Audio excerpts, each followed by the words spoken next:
ወንድሞቼ ሆይ እለምናችኋለሁ፣ እናንተ የተማራችሁትን ትምህርት የሚቃወሙትን፣ በመካከላችሁ መለያየትን፣ ማሰናከያን የሚያመጡትን እንድትመለከቱ እለምናችኋለሁ። በብፁዕ ወቅዱስ አቡነ ተክለ ሃይማኖት ርዕሰ ሊቃነ ጳጳሳት ወፓትርያርክ ዘኢትዮጵያ ከተሾሙ ደገኛ አባቶች መካከል አንዱ ናቸው። የሚኖሩት ድንቅ በሆነ በተለየ የምናኔ ሕይወት ነው። ብፁዕነታቸው መናኝ፣ ለመንጋው የሚሳሱ፣ ለወጣቶች የሚጨነቁ፣ ስለ ሀገራቸው ስለ ኢትዮጵያ አንድነት በሄዱበት ሁሉ የሚሰብኩ፣ የሚያለቅሱ፣ የጥንቷ ኢትዮጵያ ትልቅነት ከመጽሐፍ ቅዱስና ከታሪክ እያዛመዱ የሚያስተምሩ ታላቅ አባት ናቸው። ጥቂት ከሚባሉም ከቀደሙ ብፁዓን አባቶች መካከልም አንዱ ናቸው። ብፁዕ አቡነ ኤልያስ። ለመሆኑ ብፁዕ አቡነ ኤልያስ ማን ናቸው? ክብራትና ክብራን ውድ የጊዜ ሚዲያ ቤተሰቦቻችን እንደምሰነበታችሁ፣ ሰላም እግዚአብሔር ከእናንተ ጋር ይሁን። ዛሬም እንደ ወትሮአችን የብፁዓን አባቶችን እንዲሁም ደግሞ የመምህራንን የቅድስት ቤተ ክርስቲያን ልጆችን በምንገልጥበት ገጻችን ዛሬም የብፁዕ አቡነ ኤልያስን የሕይወት ገጻቸውን ልንገልጥ ወደድን። ወደ ሕይወት ገጻቸው እንለፍ።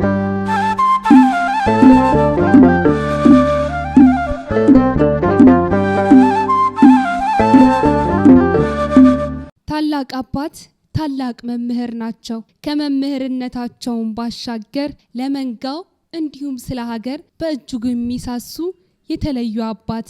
ብፁዕነታቸው ብፁዕ አቡነ ኤልያስ በሰሜን ኢትዮጵያ በቀድሞ በጌ ምድር ሰሜን ጠቅላይ ግዛት ሲና ማርያም በምትባል አካባቢ ቤተ ክርስቲያን እንደተወለዱ ዜና ልደታቸው ይዘግባል። ብፁዕ አቡነ ኤልያስ እንደ መጥምቀ መለኮት ቅዱስ ዮሐንስ ነጋ ለኪዳን መሸ ለጸሎት ከሚሉ ቅዱሳን ቤተሰብ ነው የተገኙት።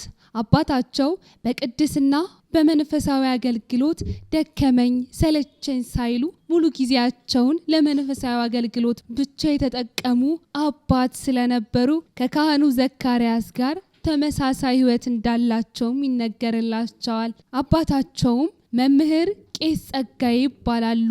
በዚህም ምክንያት ነው ታዲያ ብፁዕነታቸው ብፁዕ አቡነ ኤልያስም ከአባታቸው መንፈሳዊ ሕይወትን የተማሩትና የለመዱት። እንደ ሌሎች ወደ መንፈሳዊ ትምህርት ቤት ሳይሄዱ በጽናት አባታቸው ቤት ተማሩ።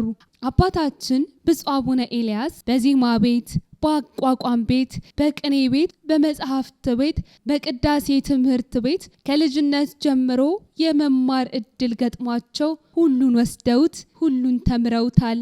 የዘርፈ ብዙ እውቀት ባለቤት ናቸው ብንልም ማጋነን አይሆንብንም። በተለይም ደግሞ በእስቴ ወረዳ በሚገኘው በታላቁ ቦታ በመካነ ኢየሱስ ብዙ ደቀ መዛሙርትን ካፈሩት ስመጥር ሊቅ ከመምህር ገብረ ጊዮርጊስ የመጽሐፍት ትርጓሜንና ቅኔን ከነ አገባቡ እንደተማሩ ይታወቃል።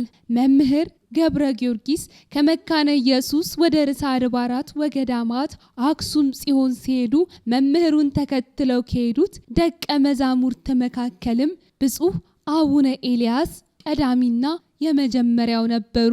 በዚህም ምክንያት እንግዲህ ብፁዕ አቡነ ኤልያስ በምናኔ በጸሎት ተወስነው የኖሩ ታላቅ አባት እንደነበሩ እስካሁን ድረስም ከመጋቢነት ጀምሮ ያገለገሉበት የአድዋ እንደ አባ ታሪክ ገዳም አረጋውያን አባቶች ምስክራቸው ናቸው። በእርግጥ ስለ ብፁዕነታቸው ተወርቶ አያልቅም። እኛም ስለ ብፁዕነታቸው ሙሉ ነገር ለመስጠት ሳይሆን ያለንን ለቅምሻ ያህል ለማካፈል ብቻ ነው። ታዲያ ብፁዕነታቸው በዘመናዊው ትምህርትም በቅድስት ሥላሴ ቤተክርስቲያን ታዲያ ብፁዕነታቸው በዘመናዊ ትምህርትም በቅድስት ሥላሴ ቤተክርስቲያን ሆነው የተከታተሉ ሲሆን በቅድስት ሥላሴ መንፈሳዊ ኮሌጅ ከተመረቁ በኋላ የቴዎሎጂ ትምህርታቸውን በሶሪያ በአቴንስ ተምረው የነገረ መለኮት ዲግሪ ባለቤትም ናቸው። በቋንቋ ደረጃም ግሪክኛን አቀላጥፈው ይናገራሉ። እንግሊዘኛ፣ አረብኛ፣ ዕብራይስጥኛንና ከሀገር ውጭ ሲሆን በሀገር ውስጥም ደግሞ ብዙ ቋንቋዎችን ይናገራሉ። ብፁዕነታቸውን ልዩ የሚያደርጋቸው ልዩ ባህሪም አላቸው። እንደ ቅዱስ ዮሐንስ ውዳሴ ከንቱ፣ ክብረ ሀብት፣ ጥሪት በብፁዕነታቸው ዘንድ ቦታ የላቸውም። ለመስራት ያሰቡትን ካልጨረሱ እረፍት የሚባልም ነገር የላቸውም። ቀደም ሲል እንደሚታወቀውም ለቅድስት ቤተ ክርስቲያን ካላቸው ፍቅር ከሚያደርጉት ዘርፈ ብዙ አገልግሎት መካከልም ቀድሞው የጅቡቲን ቤተ ክርስቲያን ሲያሰሩ አዲስ አበባ ሲመጡ ለእሳቸው እረፍት የሚባል ነገር ስለሌላቸው ብፁዕ በወቅቱ ፓትርያርክ የነበሩት ብፁዕ ቅዱስ አቡነ ተክለ ሃይማኖት ለቤተ ክህነቱ ባለስልጣናት እንደፈለጋችሁ እንድትተኙ አቡነ ኤልያስ የጠየቋችሁን ሁሉ ፈጽማችሁ ሸኙና እንደፈለጋችሁ ሁኑ እያሉ የብፁዕነታቸውን ብርታትና ለስራ ያላቸውን ቆራጥ አቋምም ይመሰክሩላቸው ነበር። እንደውም በአንድ ወቅት ከእሳቸው ጋር ለመንፈሳዊ አገልግሎት እዚያው ጅቡቲ ያቀናው አንድ ሊቀ ካህንም ስለሳቸው እንዲህ ሲል ምስክርነቱን ሰጥቶ ነበር። ከብፁዕነታቸው ጋር ስራውን ይሰሩ የነበሩት እኚህ ሊቀ ካህናት ወደ ጅቡቲ አቅንተው ወደ አዲስ አበባ ተመልሰው ሲመጡ ምነው አባ ሰውነቶ ከስቶ ተመለሰ፣ ምነው ሊቀ ካህን እንዲሆኑ ሲሏቸው ይኸውም እኔ እንዲሆኝ መምጣቴ እኔ ሆኜ ነው። ከማን ጋር መሰላችሁ የከረምኩት? እንደ መላእክት የስጋ ድካም ከሌለባቸው አባት ከአቡነ ኤልያስ ጋር ነው በማለት ለጥያቄው የሰጠው መልስ የአባታችንን የብፁዕ አቡነ ኤልያስን ቀን ሌሊት ሳይሉ የሚሰሩ ትጉ ስራ ወዳድ መሆናቸውን የሚመሰክር ነው። ሊቀ ካህኑም ስለሳቸው እንዲህ ባለ ግሩም መልስ መስክሮላቸዋል። አባታችን ስራ ብቻ የሚወዱ አባት አይደሉም፣ ሁሉንም የሚወዱ ሰው ጭምርም ናቸው። ሰው ተቸገረ ሲባል የሚያዝኑ የሚራሩ አባትም ናቸው። በእጃቸው ያለውን የሚሰጡ የገንዘብ ፍቅር የሌላቸው አባት መሆናቸውንም ሁሉም ብፁዕነታቸውን ቀርቦ ያየ ከሳቸው የበላ ሁሉ ከእጃቸው የከረመ ሁሉ የሚመሰክረው ሀቅ ነው። ብፁዕነታቸው በእጃቸውን ያለውን ሁሉ ላገኙት ለተቸገረ ሁሉ የሚሰጡ ታላቅ አባት ናቸው። አባታችን ምግብን እንኳን የሚመገቡት ለቀዊመ ሥጋ ብቻ ቢሆንም ለሌላው ሰው ግን እንደ መልካም እናት በልቶ የጠገበ እንኳን አይመስላቸውም። ብፁዕነታቸው ብፁዕ አቡነ ኤልያስ አባታችን ይቆጣሉ፣ ግን አይቀየሙም። የበደላቸውን ሰው ሁሉ የሚያዩት በፍቅር ዓይን ነው። ምክንያቱም ይቅርታ ለማድረግ ደቂቃና ሰኮንድ አያመነቱም። ደግሞም ይቅርታ ሲያደርጉ ከልብ ነው። ከዚያ በኋላ ያለፈውን ነገር ሁሉ በብፁዕነታቸው ዘንድ ቦታ የለውም። በዚህም ባህሪያቸው የሚያውቋቸው ሁሉ ልዩ አባት መሆናቸውን ይስማሙበታል። አባታችን ብፁዕ አቡነ ኤልያስ እኔ ነቢዩ ኤልያስን ይመስሉኛል። ስለ አባታችን ስለ ብፁዕ አቡነ ኤልያስ አንዳንዶች እንዲህ ሲሉ ይገልጻሉ። ብፁዕ አባታችን አንዳንዴ ስናስባቸው ነቢዩ ኤልያስንም ይመስሉናል። ስምን መልአክ ነው የሚያወጣው የሚባለው አባባልም በአባታችን እውነት ሆኖ አይተነዋል። ስለ እግዚአብሔር መንግስት ይቀናሉ፣ ሁሉም የክብሩ ወራሽ እንዲሆን ይተጋሉ። ሌላው ቀርቶ አባታዊ ቡራኬ እንኳን ሲሰጡ በነቢያት ትንቢት ውስጥ ተደብቆ የኖረውን የሰው ልጅ ሊሸከመው የማይችለውን ሸክም ይህን ሸክም ለመሸከም ከባድ ቢሆንም የእግዚአብሔርን የመንፈስ ኃይል ያልተለየው ሳያቋርጥ የሚጸልይና ልቡን ለእግዚአብሔር የሰጠ ሰው ብቻ ለመሸከም ይችላል። ነቢያት ይህንንም ሸክም እንዲህ በማለት ይገልጹታል። ለደም ከተማ ወዮላት፣ ሁለንተናዋ ሐሰትን ቅድሚያ ተሞልቷል በማለት የደማስቆ፣ የሶሪያ፣ የባቢሎን፣ የግብጽና የነነዌ ሸክም በማለት ደማስቆ ከተማ ከመሆን ተቋርጣለች፣ ባድመና ፍርስራሽ ክምር ትሆናለች። ደማስቆ ከተማ ከመሆን ተቋርጣለች፣ ባዶና ፍርስራሽ ክምርም ትሆናለች የሚለውም ቃል በዘመናችን ተተርጉሞ እያየን እንገኛለን።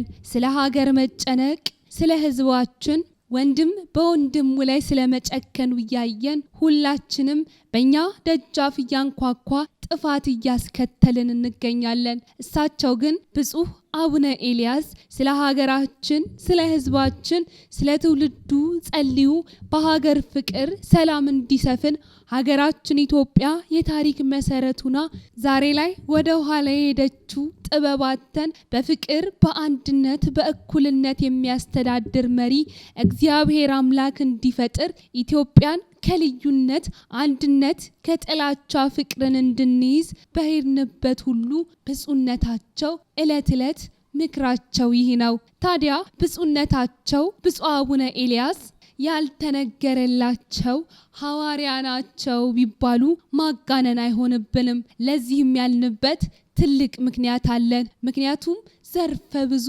ተግባራትን በመፈጸማቸው ነው። የመጀመሪያው ብፁዕነታቸው ከፈጸሙት ለቅድስት ቤተ ክርስቲያን ካደረጉት ተግባርም በጅቡቲ ርዕሰ ከተማ ቦታ ገዝተው መሰረት ጥለው ዛሬ የሚገኘውን የቅዱስ ገብርኤልን ቤተ ክርስቲያን ሰርተው መርቀዋል። ቤተ ክርስቲያኑንም በገዳም ስርዓት እንዲተዳደርም አድርገዋል። በአፍሪካም መንበረ ጵጵስናቸው በመሆንም በእጅጉ የሚታወቅ ነበር። የናይሮቢ ደብረ ሰላም መድኃኔዓለም ቤተ ክርስቲያን ቦታውንም በስማቸው ገዝተው በሀገሩ ሕግ መሰረት ሰርተው ጨርሰው ለአገልግሎትም አብቅተዋል። በኡጋንዳ የሚገኘውንም የካምፓላ መድኃኔዓለም ቤተ ክርስቲያን መሰረት ጥለው ሳይጨርሱ ወደ አውሮፓ በተፈጠረው በሲኖዶሱ መከፈል ምክንያት በአውሮፓ ሆነው አባታዊ መመሪያና ምክርም እየሰጡ ቤተ ክርስቲያኑ አልቆ ከብፁዕ አቡነ መልከጼዴቅ ጋር በመሆን ባርከው አገልግሎት እንዲሰጥም አድርገዋል። እኚህንና ሌሎች ዘርፈ ብዙ ተግባራቶችንም አከናውነዋል። ታዲያ ብፁዕነታቸው ብፁዕ አቡነ ኤልያስ ለስራ ዛሬም እንደ አንድ ወጣት ሳይሆን ከወጣት በላይ ፈጣን ናቸው። ስራን ለነገ የማይሉ ለስራ የተፈጠሩ አባትም ናቸው። በተለያዩ አህጉረ ስብከቶችም ተዘዋውረው ከበርካታ ዓመታት በላይ ህዝቡን ባርከው መንጋውንም ተንከባክበው ወጣቱንም መክረው ዛሬም እንደ ቀድሞ በስራ ላይ ናቸው። በአሁኑ ጊዜም ብፁዕነታቸው እድሜያቸው ከ80 ዓመታት በላይ ቢሆንም አሁንም ግን ብርቱ ናቸው። የስዊድንና የስካንዲኔቪያ ሀገረ ስብከት ሊቀ ጳጳስ በመሆንም በአሁኑ ሰዓት በብርቱ እያገለገሉ ይገኛሉ። ብፁዕ አቡነ ኤልያስ። ክቡራትና ክቡራን ውድ የጊዜ ሚዲያ ቤተሰቦቻችን ለዛሬ በብፁዕ አቡነ ኤልያስ የህይወት ገጻቸው ላይ የዳሰስንላችሁ ያስደመጥናችሁ ዝግጅት ይህንን ይመስላል። በሌላ ዝግጅት እስከምንገናኝ ሰናይ ጊዜ ለእናንተ ተመኘን።